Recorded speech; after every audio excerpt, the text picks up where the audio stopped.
account okubeera nga avoidinga omuntu yenna mu bulamu buno atasobola kukkiriza mistakes ze. You should note this. These are very key points. A person nabuziza dda a person you can't stand abo byonna nibanja galo tandika okubeera nga obuwulira omuntu atasobola ku accepting a mistake nga gobule kasero Mr. Right or Madam Right.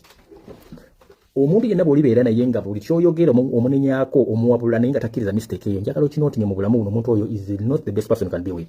You should know in life Katonda yatutonda nga tumanyi tulina challenges ezisobola okuoverriding positions zaffe.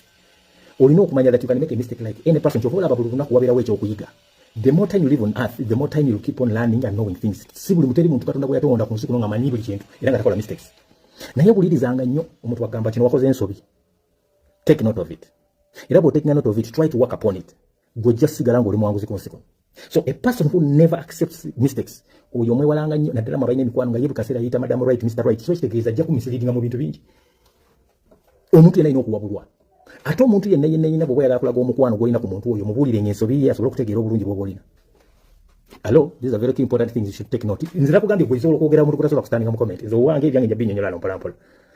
Muyige okubeera nga omuntu yenna accepting mistakes zaakoze mu bulamu buno. Omwewalanga nnyo. I'm speaking some of the people I can't stand.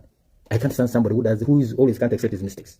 Era bw'oba yagala kubeera nga okwatagana nange nkimanyi osobola okubeera nga yes you do good things in life all the time. At least I know when the mistake is there nkimanyi okola ensobi ate bw'okola ensobi giyigireko wulirizanga omuntu okugamba mbu okoze ensobi era ensobi bw'oba ogitegedde work upon it. Omuntu yenna anaawulirizanga ensobi zaakoze n'ebirungi nabyo n'abitegeeranga omukwano gwe yabimugambye bw'omuntu ali closer to him or her kiba kitegeeza omuntu oyo ajja sigala ng'akulanyizibwa nga n'obwongo bukola ku bituufu bya byonna. Okay, let me talk to somebody omuntu omulala gwe tasobola kubeera nga nsobola kustandinga. Kunze nze nyuga abantu betasobola kustandinga. Omuntu alangira. I can't stand. Wampaddeyo $10, wampaddeyo $2 nga buli kaseera olina okunzijukizanga wazimba.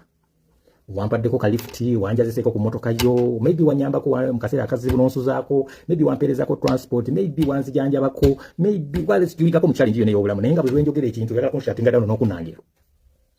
I don't know whether you know what I'm talking about. I hope you understand. Omuntu alangira naye nze kunzisobola mu standinga. Omuntu asobola edda nga tukyali bavubuka twagendanga ku mikolo nga tweyazika amasuuti. For example, I remember where did I bought a suit on my prom. Nagenda mu town eyo nga ndaba my senior 6 prom. We had hosted na Magunga. Netwera kujukira bwe twali tamu eweddeko nga batugamba Mwiri boys will be hosting na Magunga girls. Kati ng'omanya mbu bw'onaddira ku tamu esembayo, for example like this last time twalinanga social zaffe nga tuba twakatuuka nga today since today the second term nga tumenga sure the next weekend bagenda kuleeta abaana abawala ne social yaffe bwe tujja okuyita nabo mu party yaffe and Rivers party.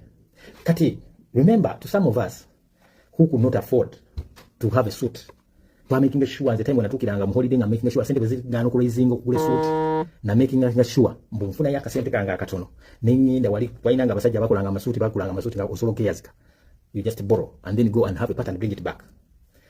Naye abamu basobolanga batasobola genda abantu bakweyazika suuti naye nga kintu kyokka kyosobola okukola mu bulamu bwo kyakusobola okubeera nga mukwano gwa kwazika. Naye waliwo abantu abamu abayazika ebintu ne batandika okulangira nga bwogenda naye ku pate atandika okulengeza. Toteeka mmere ku ntaati yange, tolinya nnyo ngatto yange, tukola ebintu biyinza kugamba abantu abalangira si be bantu abalungi bensobola okustandinga. Omuwaddeko emmotoka n'otandika okuba essimu n'otandika ogikuba yakugambye onjazisa emmotoka ngenda ku mukolo onagituta essaawa ng'emu ey'okumakya njagisa essaawa 12 n'otandika okuba essimu saa 8. Owayo oli luddawa emmotoka ogikomyawo budde ki watuuse bulungi nnyo y'okomawo budde ki bw'okuba amasimu bw'omuteeka ku bunkenke omuntu bw'atyo may cannot contain. Some of you know it what I'm talking about. Omuntu asobola okuba akuyambye akasente akatonotono solvinga ensonga zo maybe olwadde olwazizza oba ofiiridde oba olina challenge yonna akusanze mu kaseera nga tolina sente n'omweyambisako akasente. Abantu abamu mu bulamu buno obw'ensi bwe batandika okubeera nga times n'ejjoogo n'akamanyiro bwe kava bwe kubeera nga akuyambye ekintu ate n'atandika okubeera nga akulengeza nga bw'atuuka mu banne abamu babanywirako n'omwenge abeera mu bbaala eyo nga banyumya ebiboozi byabwe n'akuteekawo nga subject of discussion n'akuteekawo ng'omuntu gwe balina okunyumyako talina gy'akwogerako talina byakunyumya buli kaseera abeera akulangira kale oyo mumulaba nze yamuyamba ku kino nze yamulaba ate nzigenda n'engamba abantu when you give a hand of help keep it yourself. Kyovula abamu abali very credential mulamu buno ng'asobodde okubeera nga dignity kakekeepingidde n'ekitono ky'asobodde okwekeepingira kibadde nakyo nga bulwake era kumakya n'akolera omuntu ekintu takirangira oyo omukeepinganga forever. Naye abantu abalangira nze kulwa nti naze omuntu I will never stand them and I will never entertain them mu bulamu bwange. So omuntu alangira ku side eyange is the person I can't stand. In brief, another person that I actually put into consideration of tulwana n'engamba that omuntu omulala gwe tasobola kustandinga mu bulamu buno yaliwa eyo omuntu alowooza at times ali better